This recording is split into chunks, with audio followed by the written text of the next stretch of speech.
Every time our athletes walk into this weight room, they're going to be pushed to the max. Let's go! Let's go!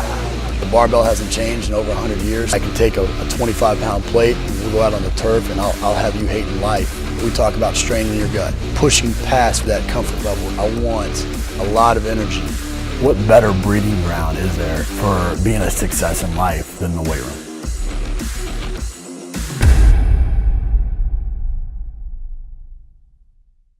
Hey guys, welcome back to I Give Chalk Talk. I'm your host, Ron McKeefery, and this is episode number 227. I want to thank you guys for listening each week. Really appreciate those of you that like, share, comment on these episodes, as it just helps me spread the word about some amazing coaches doing amazing things.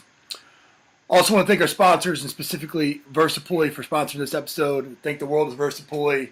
I think flywheel eccentric training is just a great external resistance to add to your repertoire and your toolkit, and I think they do a fantastic job. This week I'm joined by Anthony Morando. He's the head strength coach for men's and women's hockey up in Minnesota, Duluth, and we've got a chance to get to know each other through the years here online. Got a chance to finally meet in person a while back, and just followed his career from all the way back, I think the Boston U days, I think even, and just doing some fantastic things in the sport of hockey and in the profession. So, man, thanks for coming on the show. Thanks for having me, Coach. Anthony, you're at UMD, you've been with EXOS up in North Dakota, you're at Boston U and Boyle's Place and Boston College and Springfield. You've been a bunch of different places. Which one of those places is where you kind of credit, you becoming you becoming the strength coach that you are today?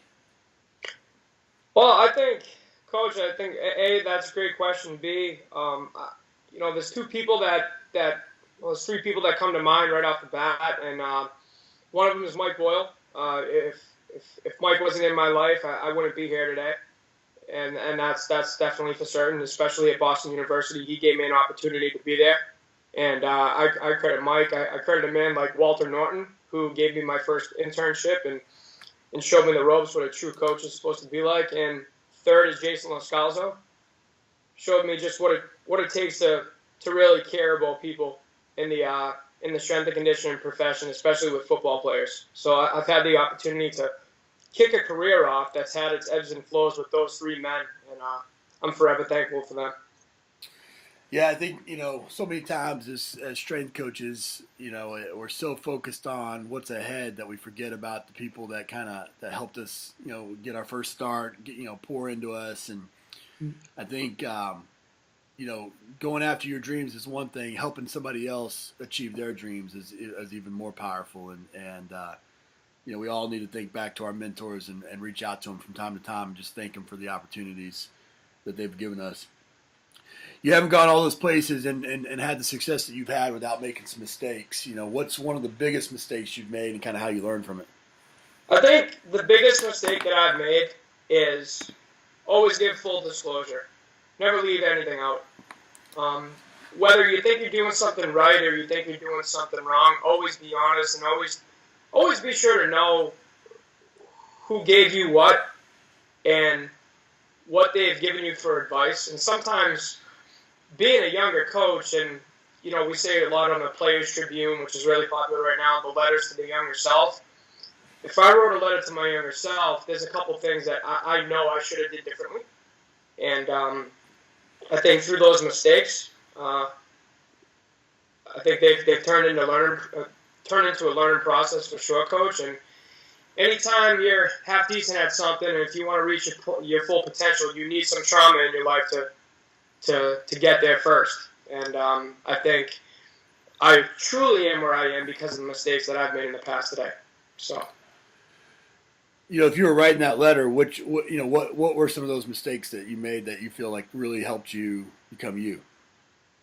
Yeah, I think first off, just the first mistake and the one that really stands out is just thinking that I was too big for my britches. Yeah. Here I am.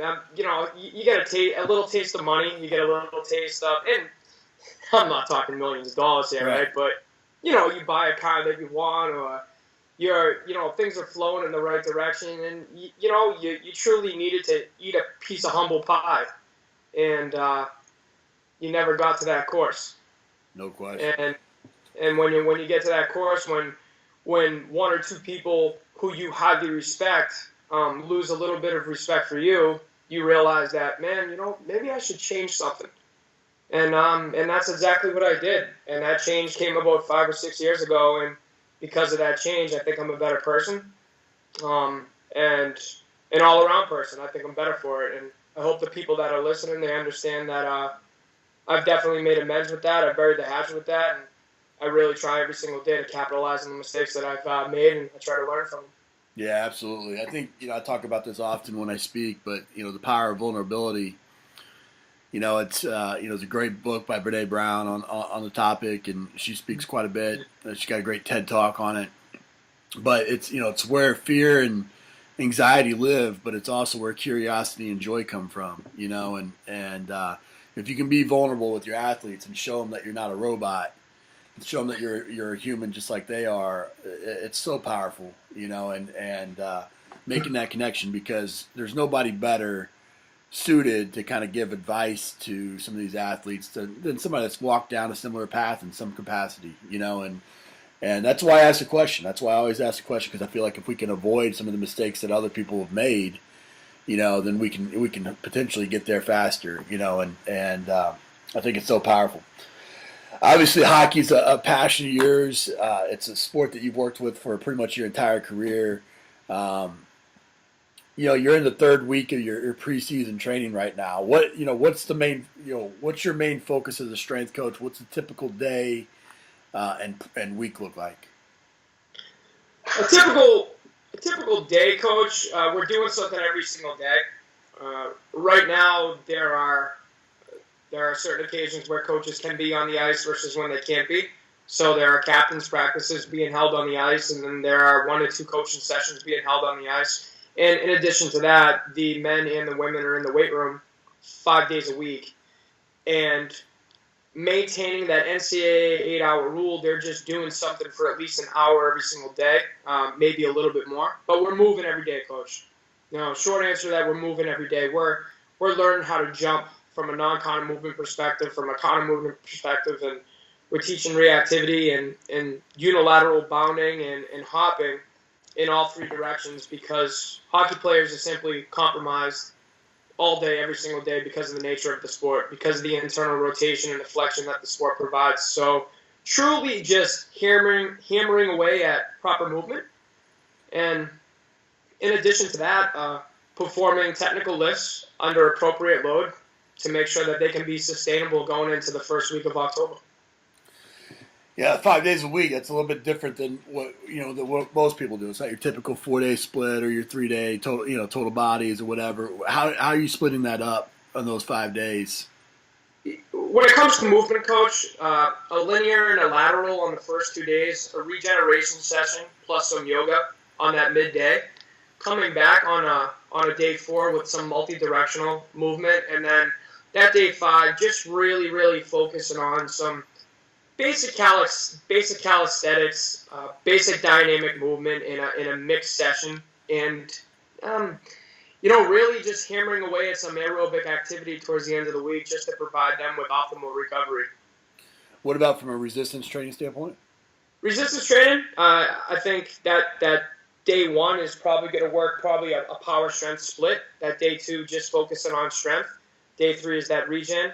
Day 4 will reflect that day 1, and then day 5 will reflect that day 2. Saturday is kind of a gimme. Saturday, again, hammering away that aerobic activity again, maybe some type of density circuit or some light metabolic circuit, and concentrating on all 3 planes of movement, all directions with resistance training.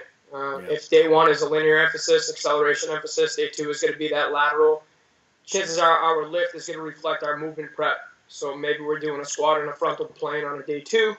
Maybe we're doing some multi-directional work on a day 4, whether it's with dumbbells, barbells, or whatnot, just creating different angles with our shins, different types of lunge matrices, so on and so on. So really hammering away at all 3 planes, Coach. Yeah, that's great.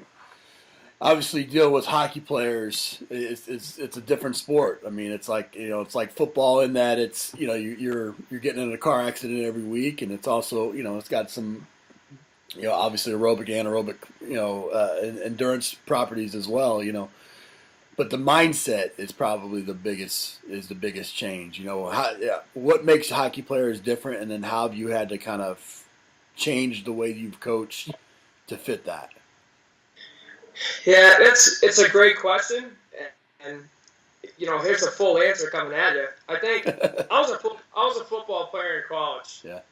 And being a football player, I was a little running back. I was half decent, took a beating, and when I got out of college, I said, I want to work with football, and I love football. And the mentality with football, it's hard nosed, it's gritty. Let's go. We're gonna push that envelope, and we're gonna come from a place of love, and we're just gonna keep grinding. And obviously, that's changing in the field today also because now we just have more education. We're finding out how to keep our athletes even more sustainable. Hockey, I feel, it's such a marathon. It's such a long season. And what I've had to do as a coach is really back off with the intensity that's in me so much and really focus on, okay, I have 3 or 4 kids that really, really can push, and they can do everything at a high level, but then I have 3 or 4 that can't. And then I have 3 or 4 that are intermediate. And then I have a person that might not be playing at all. And it's a smaller version of a football team, but a longer season. So you really, really have to conserve your energy, especially with traveling, as you know, and Right. And having goalies. I don't know how many people have worked with goalies, but goalies, they have a unique mindset. They're between 2 pipes. They have to be in a position for over 60 minutes and then some. And they're very compromised, and they're in the loneliest sport possible. They're alone. They're just sitting there. Right. All of a sudden, the heat comes on, and then it goes away for a long time, hopefully. Hopefully, the heat doesn't come on at all because your defensemen are playing well. But Right. there's definitely a lot of differences with hockey players, and it's a longer season, and they won't respond well to a 100% level of activity every 2 seconds. We have to make sure that the volume is conserved. Bring it up when it needs to be brought up. Bring it down when it needs to be brought down. So just going back to that balance, Coach, right? Right. Back to that balance. Well, I know, at least my experiences, and I think, this is common in a lot of combat sports, is the mentality is, at practice is 100% intensity. It's typically an intense individual that wants to kind of drop themselves in the grease every single time they train, or it's the complete opposite where they don't want to go in the weight room at all. What tactics have you used when you got that meathead that wants to freaking give 1,000 miles an hour on the ice, come in and give 1,000 miles an hour in the weight room? How have you pulled that person back without kind of taking away what makes them them? I think the value of why, and I know the book Start With Why it's extremely popular. It's probably pretty old now to us because a lot of us have read it. But why? Why shouldn't you do 4 extra sets of incline bench when you can do 4 extra sets of suspended rows and some extra post chain work that's going to keep you more sustainable and more extended on the ice? And I think when you promote the why in this situation, just like any situation, it A, gives us an opportunity to educate, and B, it gives them an opportunity to learn something new. Why am I doing a TRX Y or T? Because it's going to make you better at your position. If somebody's a 3rd round draft pick or somebody's a 3rd liner coach and they need to get to that next line, or they want to excel in what they're doing, then you got to explain why. You got to explain why that's going to be beneficial for them. And I think if you take the time to explain why, I think that puts us and them in a better situation than just saying this is my way or the highway. Right. Yeah, I think oftentimes as coaches that we have that kind of sprint mentality where we want to just go and put it on them, but without taking the time to explain your program. That was something that I always did. I'd always bring the team in and sit them in and go through every exercise and why we're doing it and relate it back to the sport, and I think the buy-in that was created from that was tremendous in my opinion, and so I couldn't agree with you more on that.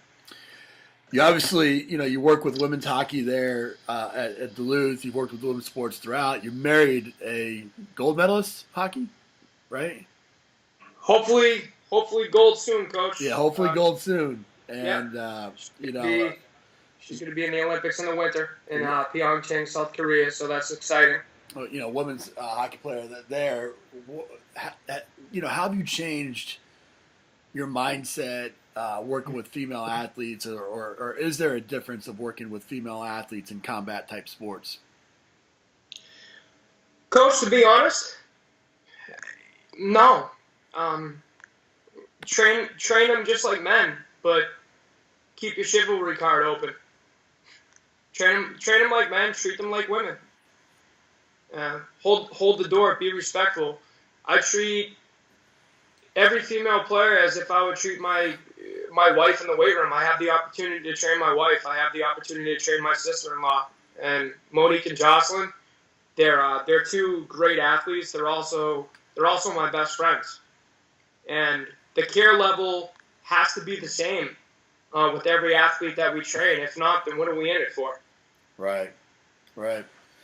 Yeah, I think that's oftentimes.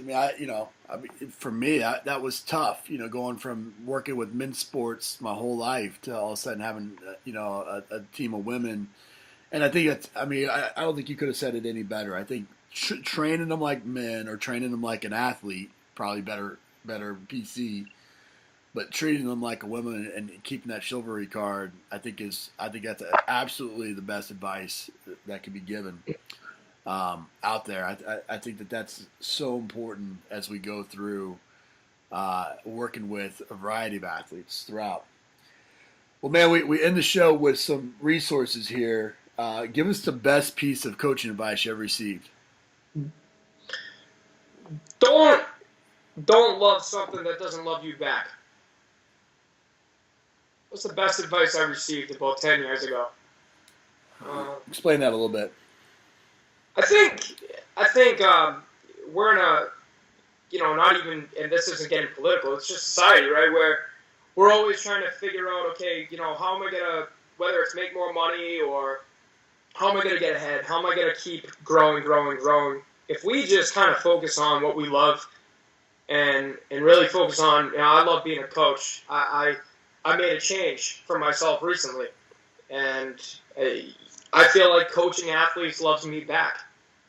And that's where I think I am going to thrive. And not that I love that. I love being an EXOS employee. EXOS has taught me a lot. EXOS made me a better coach. Everybody involved with EXOS is top-notch, true pros. I believe that I will thrive in the collegiate setting or professional setting simply because it's what I love. Right. And I love these athletes. I care about them. I feel like the family already here, especially the coaching staff. And there's just something about having your own team, Coach. And it's fun. Great. And it's the process. And when you see the fruits of your labor, when that comes to fruition and you start notching some wins and you're in some big games and you're seeing the smile on those kids' faces and you're seeing the smile on the coaches' faces, you kind of look and you nod your head and you go, you know what, this is why I'm here. Agreed. Give us a book, app, and website recommendation. Book, I have to say, Brett Bartholomew's book, Conscious Coaching, is probably the best book I've read recently. I finished it over the summer. I got to it a little late. I know it's very trendy, but his insight it's amazing. And I'm sure a lot of people have said that already about this book. And I just would advise anybody who has not read Conscious Coaching, please pick it up. Yeah, he did a great job. He certainly did, yeah. He certainly did. And it goes back to what we were talking about in the beginning, Coach, learning from your mistakes and, eating that humble pie, making sure that we can just admit those flaws, admit the strengths, and just strengthen what's weak. What about an app, website? Yeah, Coach. The app, it's called My Rehab, and it simply points out the joints in the body and it shows videos and pictures of certain exercises that could be for prehab/rehab for the student athlete.